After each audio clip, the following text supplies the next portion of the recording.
ಕರ್ತವ್ಯ ಲೋಪ ಆರೋಪ ಕೇಳಿಬಂದ ಹಿನ್ನೆಲೆಯಲ್ಲಿ ಮತ್ತೋರ್ವ ಇನ್ಸ್ಪೆಕ್ಟರ್ ಅಮಾನತಾಗಿದ್ದಾರೆ. ಬೆಂಗಳೂರಿನ ಜ್ಞಾನಭಾರತಿ ಇನ್ಸ್ಪೆಕ್ಟರ್ ಆಗಿರುವಂತಹ ರವಿಯವರು ಅಮಾನತಾಗಿದ್ದಾರೆ.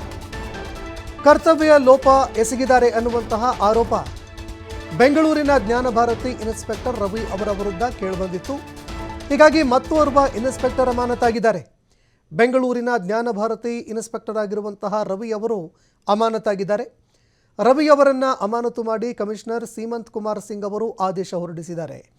ಕರ್ತವ್ಯ ಲೋಪ ಎಸಗಿದ್ದಾರೆ ಅನ್ನೋ ಹಿನ್ನೆಲೆ ಜ್ಞಾನಭಾರತಿ ಇನ್ಸ್ಪೆಕ್ಟರ್ ರವಿ ಅವರನ್ನು ಅಮಾನತು ಮಾಡಿ ಆದೇಶ ಹೊರಡಿಸಿದ್ದಾರೆ.